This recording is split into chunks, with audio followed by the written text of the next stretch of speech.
Bonjour à tous, je me présente à nouveau Alexis Dumas, ancien athlète au CNEPH et maintenant membre du CA. Aujourd'hui, on a la chance de parler avec Alexandre Badeau, un autre membre du CA là avec moi. Comment ça va, Alexandre? Ça va bien, toi? Oui, super. On parle aussi avec toi là, parce que tu es vraiment l'idéateur là, derrière notre projet d'or qu'on lance. Justement, parle-nous peut-être un peu de comment l'idée t'est venue là, de combiner ça ensemble. Bon, ce projet-là, ça fait plus qu'un an que je le travaille. On l'a déjà expliqué, là, ça découlait d'un besoin de financement. Puis, ça vient de mon background en réalité. On le voit en arrière de moi. Très jeune, j'étais quand même ce qu'on peut appeler un nerd.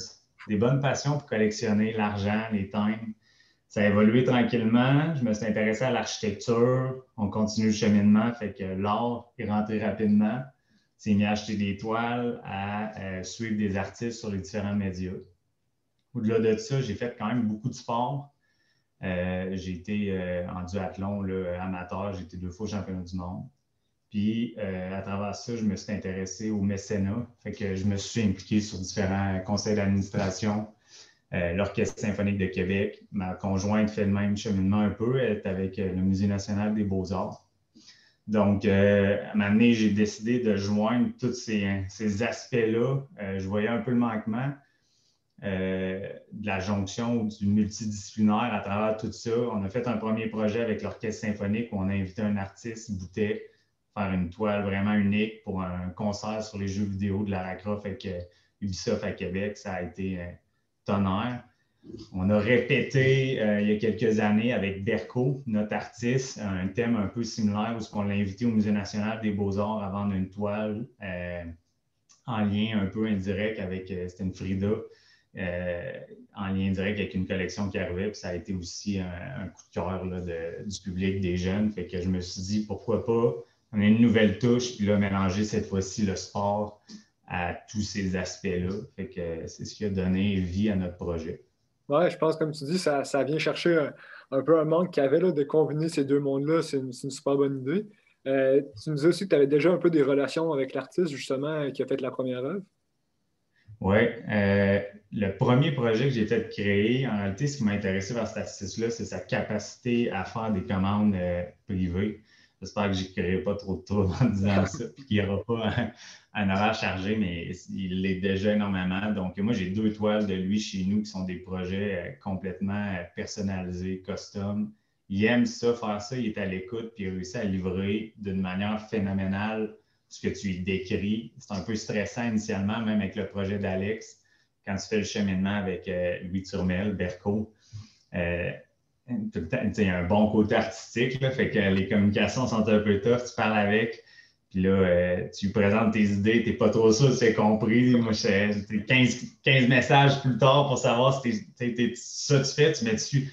Tu mets-tu Pierre dans le bas, t'es sûr? Ouais, ouais, tu l'as-tu mis? Là, les commanditaires, c'est ça. Il faut que tu mettes Simons, CNEPH, MAPI, Eau Claire, mets-les. Puis il te dit ça, c'est la première fois que tu le vois, puis t'es là, tu sais, wow. Ouais, ouais. C'est tout le temps ça. Le Superman, tous les concepts que le monde nous demande, la même Picsou, tous les champions, c'est toutes ces interprétations personnelles.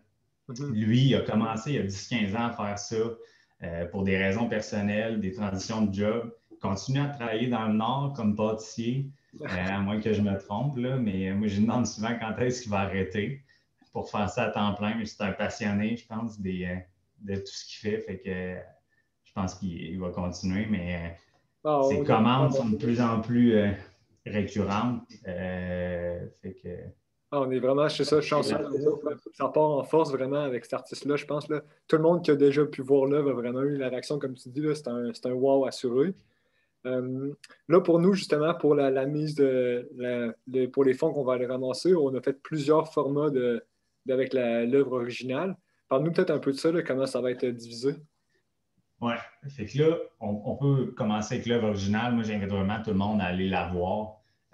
Surtout si vous considérez en acheter une version quelconque. C'est une toile qui est 4 pieds par 6 pieds. Vos reproductions vont être d'autant plus appréciées par vous si vous avez la chance de voir l'ampleur de ce qui est l'œuvre originale. Euh, c'est pas disponible à tout le monde. Premièrement, cette dimension de toile-là, puis ces coûts-là, fait qu'on a essayé de rendre le tout assez accessible. On a fait une version euh, unique, retravaillée, 24 par 36. On a fait la même version 24 par 36, pas retravaillée. Je vais revenir sur chaque, là, mais c'est juste pour expliquer.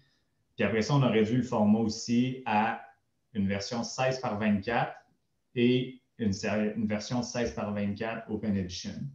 Je vais juste faire un petit zoom pour montrer un peu différents produits. Ouais. Bon, fait que ce qu'on voit ici en haut, le Donald Duck, c'est 16 par 24. De l'autre côté, Wonder Woman qui se lave les mains pour la COVID, c'est une 24-36. Donc, les différents formats, les différences, la 24-36 retravaillée, pour moi, c'est une œuvre.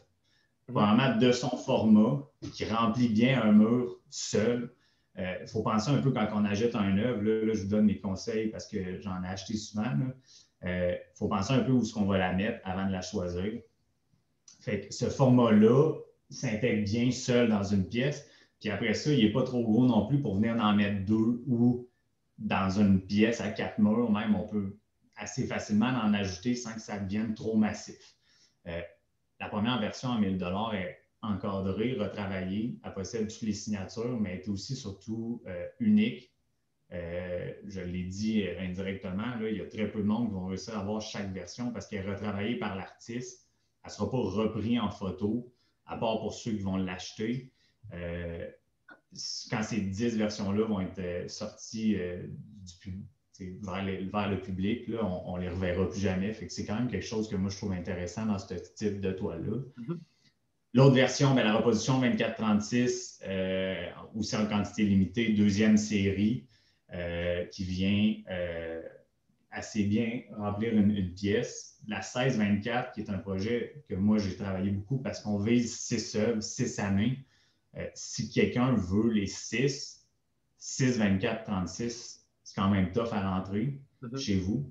6-16-24, ça se met bien sur un même pan de mur. Ça permet d'interpréter après ça, une à côté de l'autre, la vision des artistes face à ce produit-là, face au sujet qui est Alex Harvey, le CNPH. Puis l'autre, la 16-24 Open Edition, c'est vraiment le format le plus accessible et le plus. C'est une manière de démocratiser aussi les artistes et les œuvres. J'espère qu'on va réussir à offrir ce produit-là sur la totalité des artistes. Quand on va vers des artistes encore plus prestigieux, dépendamment de ce qu'on va payer comme droit d'auteur et autres, peut-être que les prix ne sont pas tout le temps aussi bas, là, mais pour l'instant, on est bien positionné. Oui, c'est ça. Puis je pense justement que c'est super intéressant de pouvoir offrir ce type de produit-là pour essayer d'aller chercher le plus grand nombre de gens possible là, puissent profiter de ce projet-là. J'imagine, comme tu le mentionnais, c'est ça, il y a quand même un aspect intéressant pour les collectionneurs avec l'idée d'avoir un projet qui va être fait sur 6 ans avec des artistes différents, d'aller chercher des éditions en tant que telles de chaque œuvre. Là. Bon, là, après ça, c'est ça, la valeur. Pourquoi que les prix varient tant que ça? Là, on touche plus à l'art, aux collectionneurs qu'au volet peinture. Là, il y a différentes séries. On a 3 séries actuellement. Plus t'es haut dans les séries, mieux c'est. Après ça, la première de chaque série a tout le temps une valeur additionnelle. Les autres, pas vraiment. Le monde va choisir des chiffres vraiment random. Je veux dire, moi, j'en ai une toile que j'ai achetée pour mon 30 ans, j'ai pris le numéro 3. C'est fait que les chiffres, après ça, n'ont pas tant de valeur. Là, on a les dimensions, bien sûr, qui jouent sur les coûts d'impression, sur la rareté, les coûts de shipping, les coûts de manutention et autres. On a le code qui est fourni sur une des versions qui donne une valeur ajoutée, mais on a aussi, comme tu l'as dit, les signatures. La seule version qui va avoir la signature unique de Pierre Harvey, qui est peut-être quelqu'un moins accessible qu'Alex, et la version un peu plus premium. Les autres versions qui sont numérotées, signées et autres, deuxième série, troisième série, ont la signature de l'artiste et d'Alex, même sur la toile. Tandis que l'Open Edition, il n'y a pas de retravail à la main, fait qu'elle n'est pas signée main par personne. Là. Il y a l'étampe de l'artiste, mais c'est tout. Fait que, tout dépendamment du public voulu, je pense que c'est de choisir le bon produit. Les collectionneurs aigus vont peut-être pouvoir avoir la chance de venir ajouter des signatures sur leurs œuvres dans des événements bénéfices du CNEPH où on va certainement inviter l'artiste et les différents parties prenantes des différents projets. Donc, pour ceux qui écouteront le podcast, vous aurez peut-être une chance d'ajouter des signatures. Ouais, une passe de plus là, pour essayer, certainement. Puis justement, là, étant donné que le projet va être échelonné sur plusieurs années, est-ce qu'il va y avoir une possibilité pour aller chercher des œuvres des années passées ou c'est vraiment, il faut prendre la chance à un moment qui passe? Oui, c'est une décision qu'on a prise. On va garder 5 œuvres de chaque version, à l'exception des Open Edition. Peut-être pas de quantité, ça, il n'y a pas de garantie sur l'Open Edition du moment quand ça va prendre fin. Là, on dit 5 œuvres de chaque version. Donc, à chaque année, il va y avoir 3 œuvres qui vont être mises disponibles, une de chaque version. Ça pour les 5 prochains projets, 5 prochaines années. Oui, ça va être possible de s'en fournir. Je ne dis pas que ça va être facile. Je pense qu'il y a du monde qui vont se réveiller un peu plus tard, qui vont les vouloir. C'est un peu pour cette raison-là que la première version, on a proposé peut-être une 4e série qu'on verra ce qu'on offre comme produit pour ne pas gâcher là, le projet trop tôt puis rendre indisponible l'accès à ces toiles-là. Il y a peut-être du monde qui vont devoir... On va peut-être voir des toiles vendre sur Kijiji. Mais c'est ça. Il y a une rareté qu'il va y avoir, c'est certain, donc il ne faut pas prendre trop son temps. Non, on a des quantités limitées. Je pense qu'on sous-estime. J'ai dit, il y a 10 versions retravaillées.